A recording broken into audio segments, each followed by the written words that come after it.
दोस्तों, यह कहानी आपके विश्वास को और ज़्यादा मजबूत करेगी, इसलिए इसे मन लगा कर सुनना। सिद्धार्थ के जन्म के समय एक भविष्यवाणी की गई कि ये बच्चा या तो चक्रवर्ती सम्राट बनेगा या फिर एक साधु सन्यासी। जब सिद्धार्थ के पिता महाराज सिद्धोधन को जब ये बात पता चली तो तभी उन्होंने ये प्रण ले लिया कि वह अपने पुत्र को सन्यासी नहीं बनने देंगे। उन्होंने वह हर प्रयत्न किया जिससे सिद्धार्थ हर दुख वैराग्य से दूर रह सके। उन्होंने अलग अलग 3 महल भी बनवाए और नगर से हर गरीब, बीमार और दुखी व्यक्ति को वहाँ से निकाल कर उन्हें एक अलग नगरी में भेज दिया ताकि वह वहाँ पर आराम से रह सके। सिद्धार्थ को इन सब से दूर रखा जा सके। महाराज सिद्धोधन ने अपने नगर में केवल युवा, संपन्न और स्वस्थ रहने वाले व्यक्तियों को ही रहने दिया।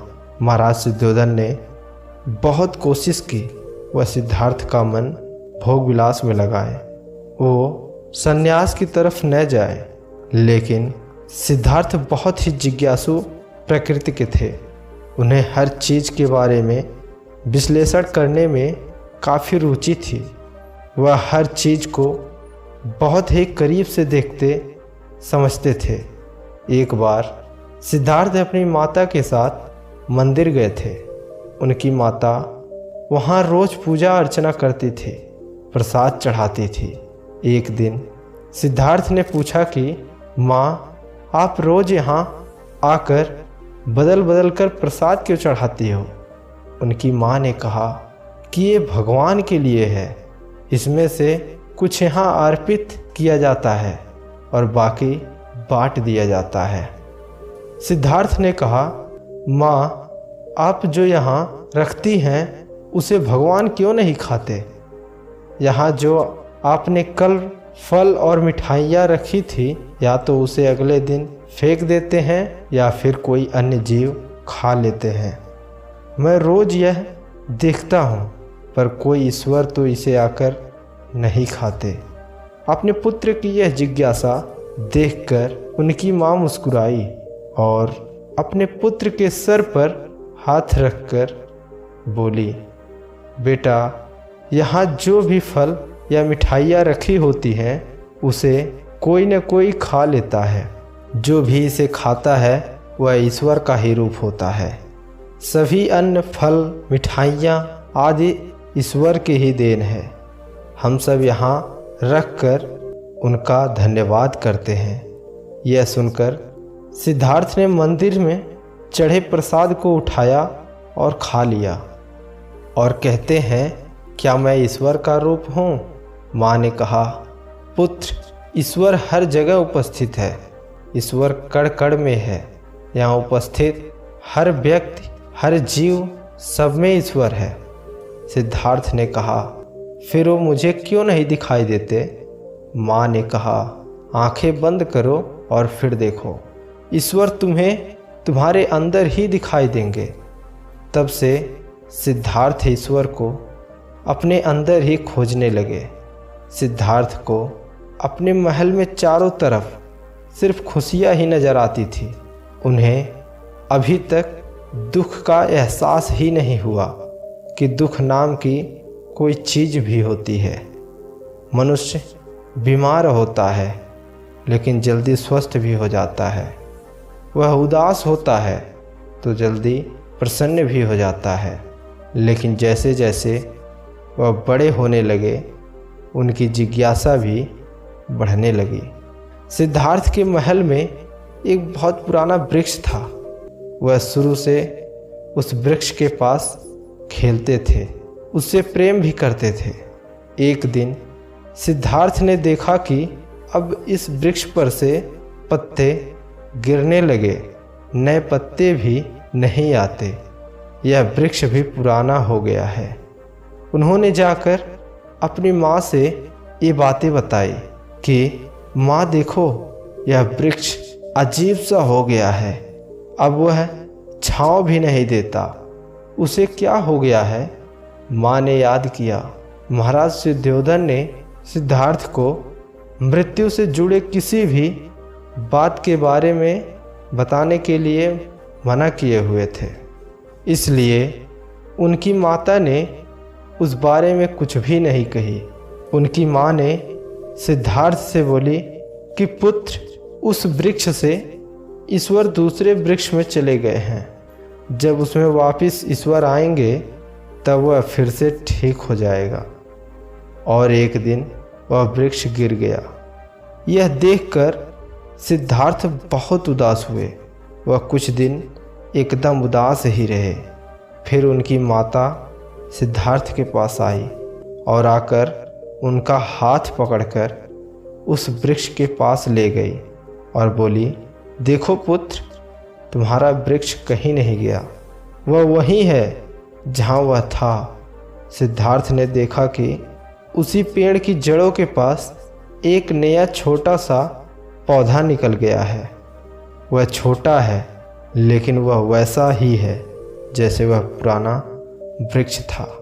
यह देखकर सिद्धार्थ बहुत खुश हुए और अपनी माता से पूछते हैं, माँ, क्या ऐसा इंसानों के साथ भी होता है? दोस्तों, सभी बच्चे बहुत जिज्ञासु होते हैं। किसी में कम तो किसी में ज़्यादा जिज्ञासा होती है।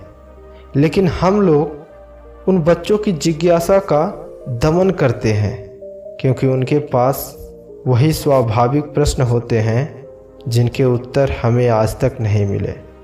यही प्रश्न हमें बुद्ध की ओर ले जाते हैं, पर हमारे बुजुर्गों ने हमें इन प्रश्नों के उत्तर कभी नहीं दिए। इसलिए हम नहीं चाहते कि हमारे बच्चे भी हमसे वही प्रश्न करें जिनके उत्तर हमें मालूम ही नहीं। हम केवल बड़ी बड़ी बातें करते हैं, धर्म की, नियम की, ईश्वर की, कर्म की, परमात्मा की, आत्मा के होने न होने की। इतने सारे ईश्वर, धर्म, नियम, जाति, भेदभाव, यह सब किसके लिए? यह सब मनुष्य को दबाए रखने के लिए। और दबाएगा कौन? मनुष्य ही मनुष्य को दबाएगा। एक देश दूसरे देश को, एक धर्म दूसरे धर्म को, एक समुदाय दूसरे समुदाय को, एक जात दूसरे जाति को, अमीर गरीब को। वह ईश्वर सबके दुख को दूर करेगा। केवल यही सोचकर हम ईश्वर को याद कर लेते हैं, नहीं तो हम ईश्वर को भी याद नहीं करते। कुछ लोग ईश्वर को आदत से मजबूर होकर याद करते हैं। उन्हें पता ही नहीं चलता कि वह ईश्वर को याद भी कर रहे हैं। और कुछ लोग ईश्वर को पेशेवर की तरह याद करते हैं। ईश्वर को कैसे याद रखना है, कैसे माथा टेकना है, कहाँ अगरबत्ती और धूप बत्ती जलानी है, कब अभिषेक करना है, कौन से फूल कब चढ़ाने हैं, कब घंटी बजानी है, आदि।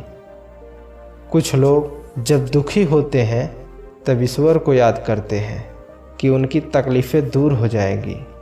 और कुछ लोग तो ईश्वर पर ही छोड़ देते हैं। वह तो कर्म करने के लिए भी तैयार नहीं होते। लेकिन जब आप खुश होते हैं, सुखी होते हैं, जश्न मना रहे होते हैं, तब ईश्वर को याद नहीं करते हैं। भगवान कृष्ण ने जब कुंती माता से कहा, मांगो, क्या मांगती हो? तब माता कुंती बोली, हे प्रभु, अगर कुछ देना है तो मुझे दुख दो। सभी लोग आश्चर्य में थे कि भगवान से दुख कौन मांगता है। लेकिन उन्होंने कहा, जब दुख आता है हम ईश्वर को कभी नहीं भूलते। मैं चाहती हूँ आपके नाम का हमेशा स्मरण करती रहूं। दोस्तों, सिद्धार्थ ने भी अपनी जिज्ञासा को कभी खत्म नहीं होने दिया। वह तब तक चुप नहीं बैठते थे जब तक उन्हें उनके प्रश्नों का उत्तर नहीं मिल जाता था। और आखिरकार एक दिन वह अपने सभी प्रश्नों के उत्तर प्राप्त कर लेते हैं और उसके बाद दोबारा कभी कोई प्रश्न नहीं करते। दोस्तों, कभी भी अपने जिज्ञासा को न दबाएं, बल्कि उसे और जानने की कोशिश करें।